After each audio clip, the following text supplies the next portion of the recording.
From the UNC Hussman School of Journalism and Media, connecting Carolina's campus and community, this is Carolina Week.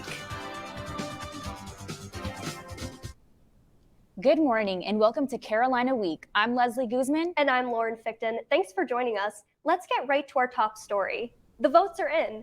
UNC students have chosen their next student body president. Taliaja Teddy Vaughn is a junior majoring in political science and film studies. She beat out the three other candidates with 47% of the vote. Vaughn says she will work to bring more transparency and accountability to the university.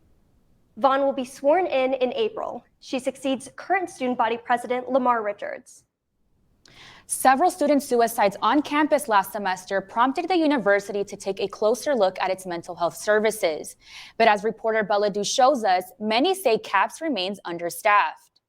This past fall, CAPS only had 21 full-time counselors to take care of more than 32,000 students. That shortage impacted students' ability to find and receive the treatment they needed.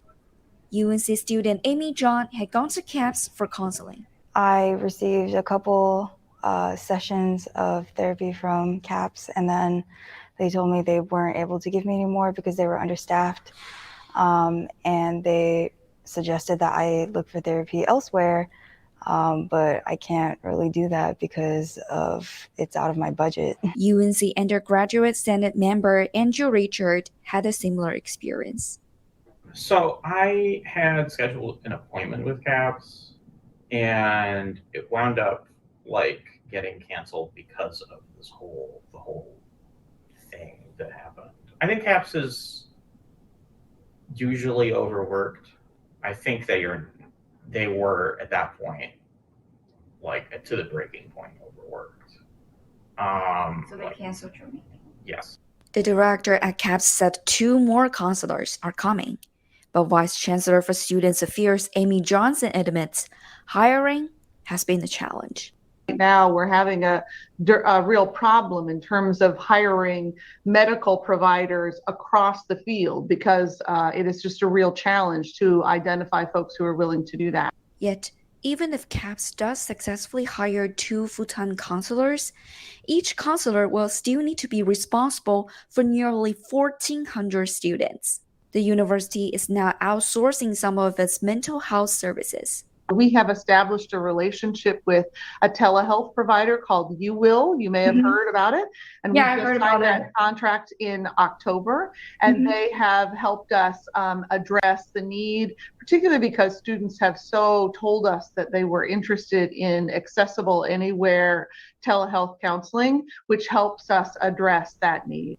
But some students say remote counseling shouldn't be a substitute for in-person help. Any student here should have access to high-quality health care 24 hours a day, 365 days a year. It exists here on campus that's accessible, where wait times are reasonable, where people can see providers that know them by their name, they can trust, and they can open up to. We reviewed employment records for CAPS and found that they never had more than 25 full-time counselors in the past 6 years. Although a UNC system report shows that 1 out of every 10 UNC students has seriously considered taking their life during the COVID-19 pandemic. In Chapel Hill, Bella Du, Carolina Week. The true college experience has been on pause since the start of the pandemic in March 2020. But the Duke game is an unmissable event for many UNC students. So what happens when public safety and a once-in-a-lifetime opportunity clash? Reporter Kasia Sari has the story. UNC hosted arch-rival Blue Devils Saturday in front of a sold-out crowd for the first time since 2020. The Dean Smith Center, home of UNC men's basketball, can hold almost 22,000 guests in the baby blue seats. The opportunity to watch the greatest rivalry in college sports seemed to shadow COVID concerns. Fans lined up at 8 a.m. to welcome ESPN's College Game Day and spent hours after packed into tight lines as they waited. As students flooded into the Dean Dome, anticipation washed away the protective measures public health officials have called for to combat the spread of COVID-19. It's something that concerns UNC Professor of Medicine, Dr. David Wall. We should not be putting 20,000 Homo sapiens within the same building at one time, largely unmasked, screaming and cheering and having a good time. He says there's still a great risk of infections and further concern for UNC hospital capacity. A few blocks away from that game this Saturday, there are going to be people in an ICU on ventilators due to COVID-19. Dr. Wall says he's not opposed to fans in the Dean Dome, but they should be gathering responsibly. So we are going to gather together. And when we do so, to celebrate our wonderful teams, our wonderful sport, our wonderful athletes, we're also going to honor many of those who make these moments possible. And we're going to mask up because we know it's the right thing. It's still too early to tell what impact Saturday's game will have on campus COVID numbers, but health officials are urging you to get tested if you feel any symptoms.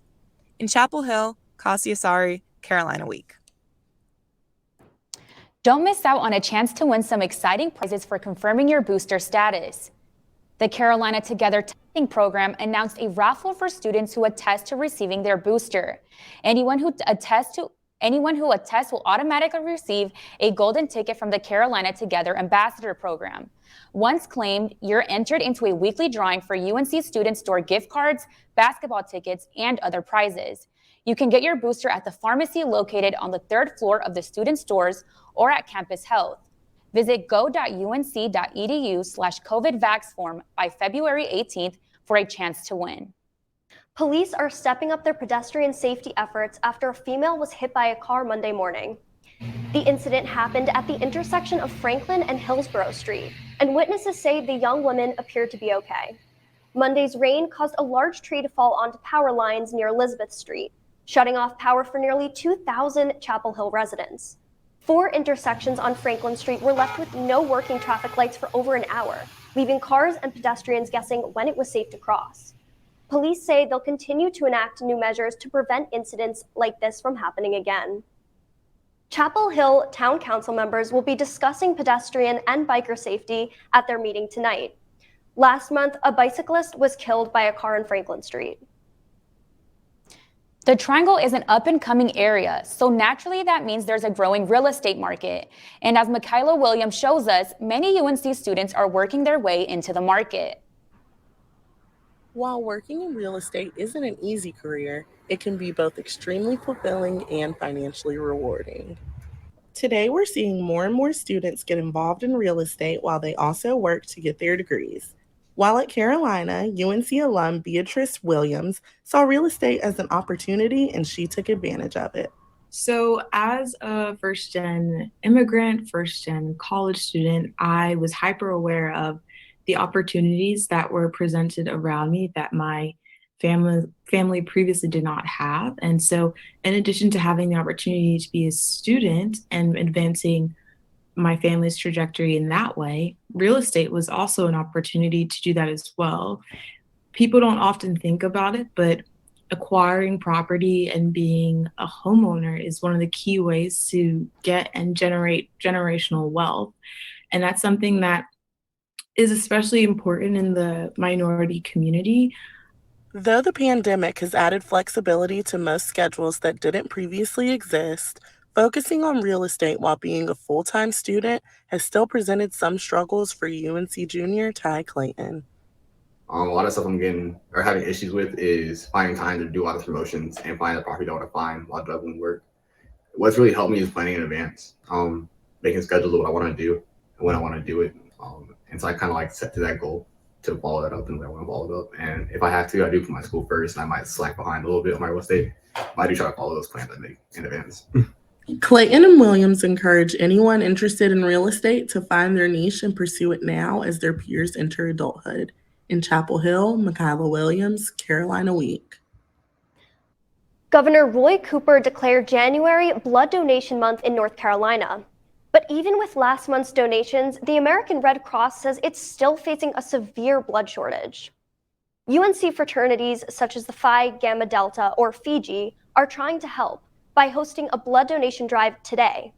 The Red Cross will be collecting donations until 3 p.m. at 108 West Cameron Avenue. Students are encouraged to make an appointment for whole blood or power red donations, vital for trauma patients, newborns, and emergency transfusions during birth. Appointments typically last between an hour and an hour and a half. You can sign up at www.redcrossblood.org.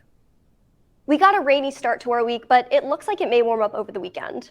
Let's check in now with meteorologist Joseph Biacone about when we'll expect it to warm up. Well, hello everyone, and thank you once again for tuning into the Carolina Week weather segment. My name is meteorologist Joseph Biacone.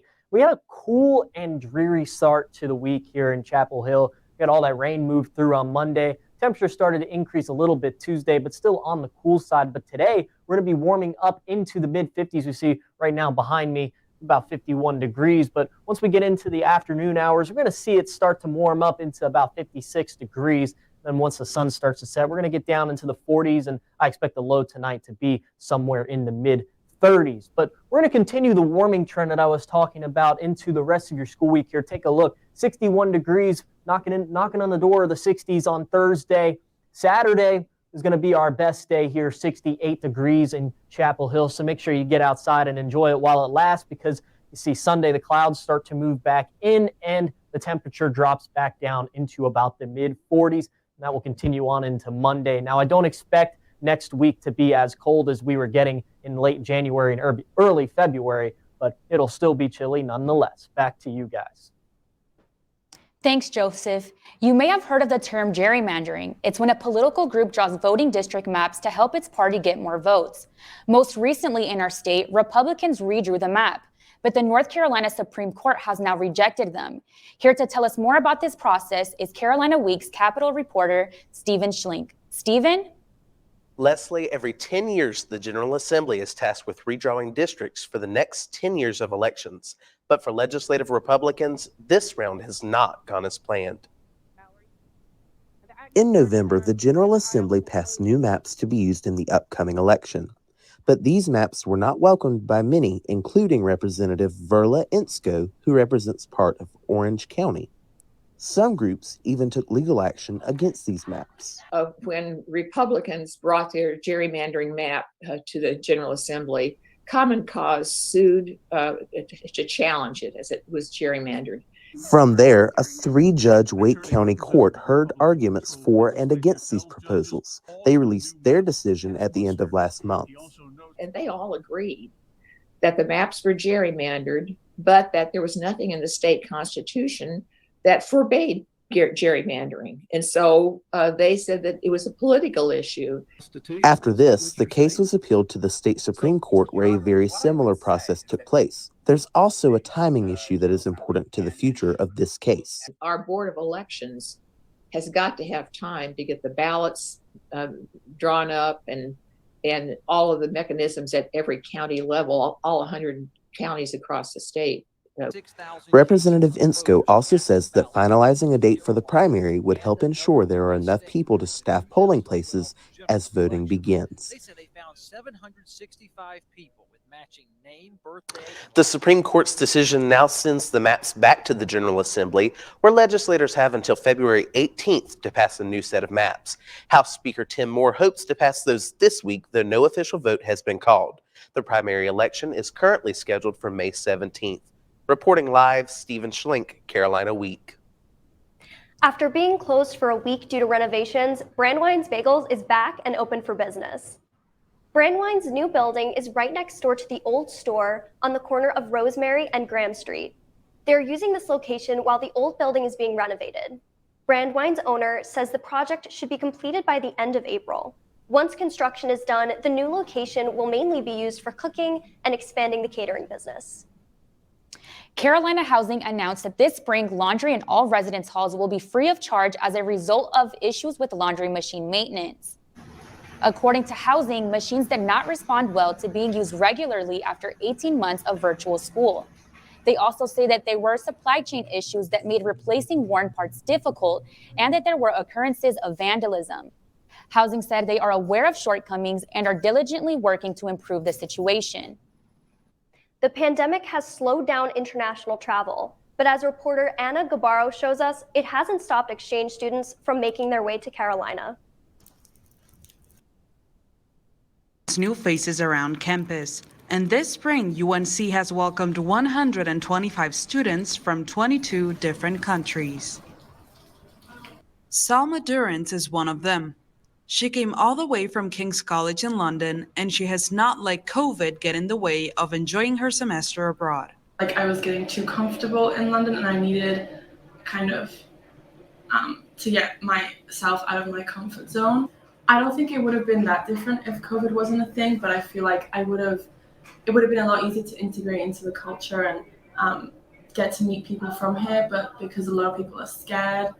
UNC has also welcomed a large number of Irish students this spring. Elliot Minard is pleased with how Tar Heels are treating him so far. I love it here in UNC. School spirit is massive. It makes me feel like I'm part of the community rather than just an exchange student. Everyone is also very receptive to my experiences and my culture. He believes UNC is doing a good job navigating the pandemic. It's come to a very good point, a very good balance between keeping people safe and also having as much proximity and interaction with each other as possible. The Study Abroad office says the number of exchange students at UNC this semester is already at pre-pandemic levels, despite some cancellations. There has been a handful of students, even for this semester, who weren't able to make it because of just COVID complications, whether that's not getting their visas in time. If 2022 is the year that the pandemic finally winds down, perhaps even more exchange students will call Carolina home in the fall. In Chapel Hill, Anna Gabarro, Carolina Week. If you're interested in studying abroad this summer or fall, the Study Abroad application closes tomorrow. The Study Abroad office is holding virtual group advising to discuss programs and applications today from 2 to 4 p.m. February is Black History Month, and QOP kicked things off with a special exhibit at the Hollery Art Gallery. Centered around activism through the ages, this month's exhibit featured political and social movements that highlight the racism, discrimination, and inequality experienced by Black communities. Students gathered at the bottom of the Union where they could engage with the art, speak to the featured artist, and enjoy free food. QAB's art chair, Megan Beckham, says events like this are especially important for students of color.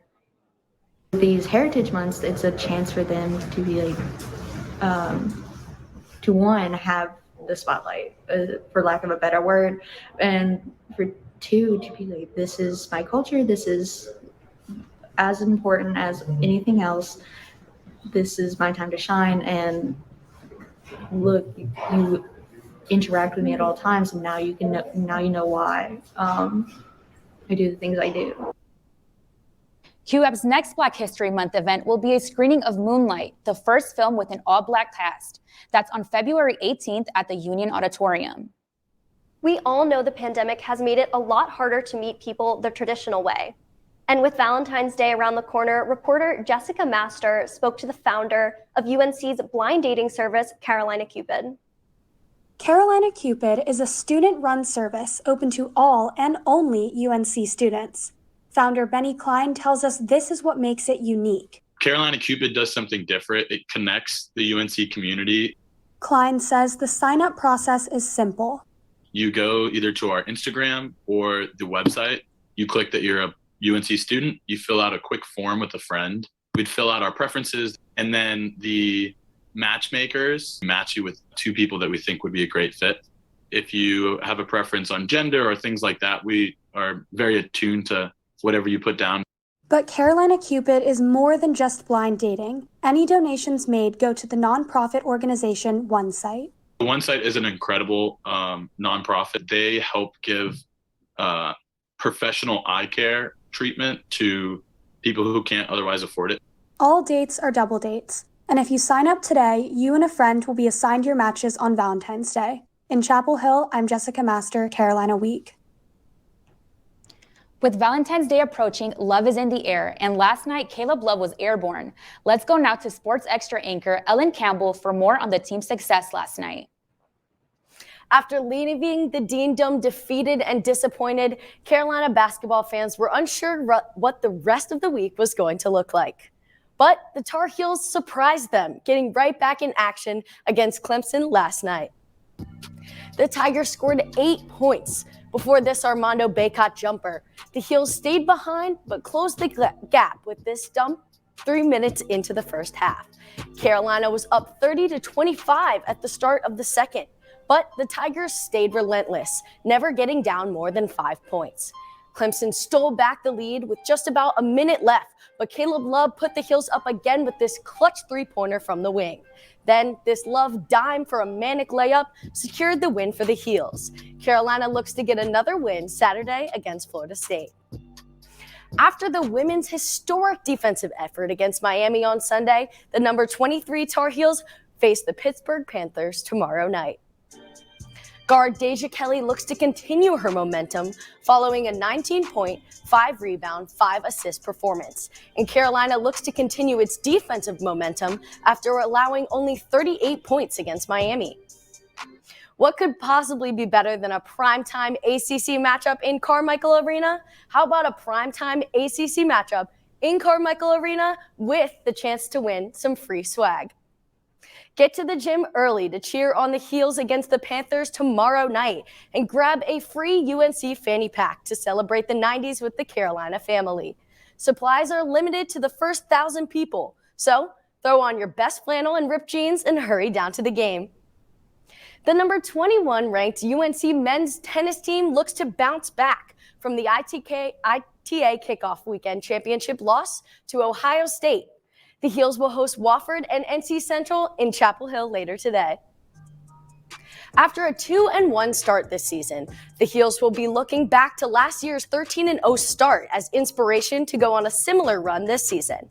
Look for All-American senior Brian Kernock and senior Matt Kiger to lead the Heels in a busy day at the courts. Moving over to the Lynx, Carolina's 5th-ranked men's golf team is having a stellar season, thanks in large part to showings from Austin Greaser and Ryan Gerard. Greaser and Gerard's performances have landed them on the Ben Hogan Award watch list. The recognition is one of the top honors in collegiate golf, with many top pros having won the award in the past. Both golfers have had an individual win on the season, Greaser at the Fighting Illini Invitational and Gerard at the Rod Myers Invitational.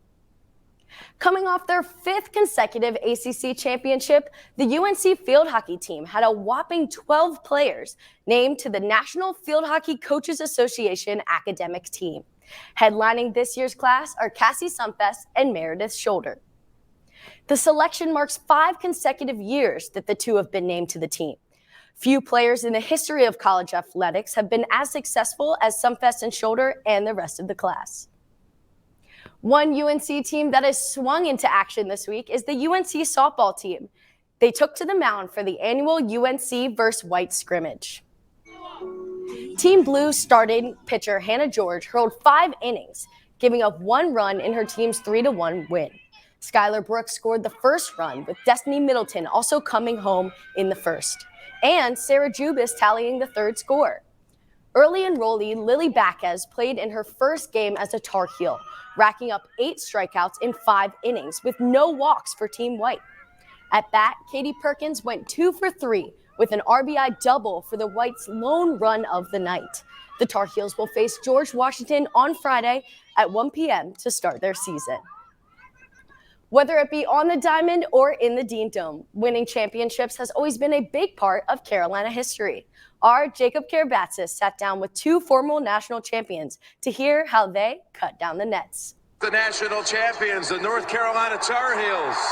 Luke May and Marcus Ginyard both won championships at Carolina, and although the 2009 and 2017 teams were very different, the common theme was family. Now, of course, our goal is to win the championship, right? But really, the essence of what we're thinking about doing is getting better every day, right?